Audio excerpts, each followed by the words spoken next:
For more videos on people's struggles, please subscribe to our YouTube channel.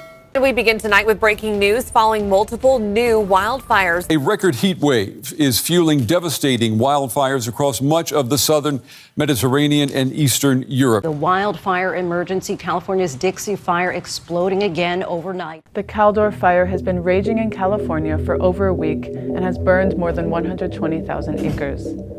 43,000 Californians had to be evacuated because of the fire, which was fueled by dry vegetation and warm winds. More than 1,200 structures have been destroyed, and approximately 16,000 structures remain threatened. The fire is one of 11 active blazes in the state. The devastating Dixie Fire, which began in July, already burned 735,000 acres in the northern part of the state. Similar wildfires were observed in several countries of the Mediterranean region a few weeks back. Wildfires charged by protracted heat waves and strengthening winds had spread extensively throughout the Mediterranean region. Hundreds of fires raged from Algeria to Palestine. The fires had caused serious damage to forests, wildlife, people, and infrastructure. The blaze in Turkey, which started in the Manavgat and Antalya region, quickly spread to other areas of the country. While in Greece, fires raged in the outskirts of Athens, the southern Peloponnese region, Evia, and several Aegean islands. In Algeria, more than 90 people were killed by the fires. So, what is behind these devastating fires?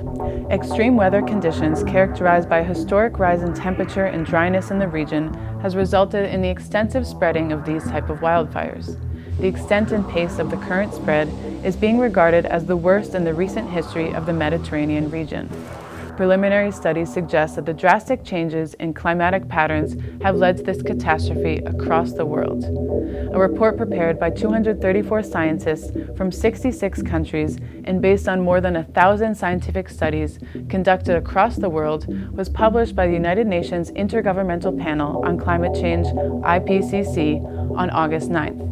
It concluded that the world cannot avoid the devastating consequences of climate change as its pace has now reached an unprecedented level. The report mentions that there is still a window of opportunity to avoid some aspects of the predicted devastation.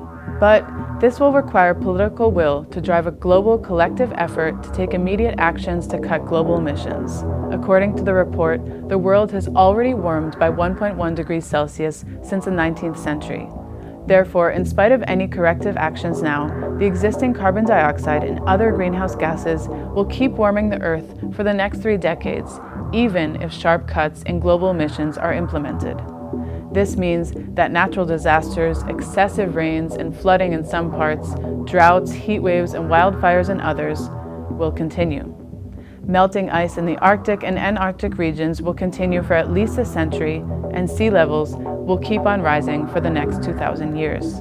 If the world fails to take immediate action by the year 2100, the global temperature would be 3 to 5 degrees Celsius higher than the pre-industrial phase, with catastrophic consequences for the Earth and its residents.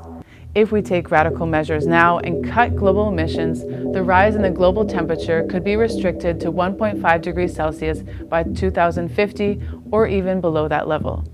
However, if we fail to take the necessary measures, the rise in the temperature could cross 1.5 degrees Celsius by 2030, a decade earlier than the IPCC's previous prediction of a similar rise by 2040. That's all we have time for, and keep watching People's Dispatch.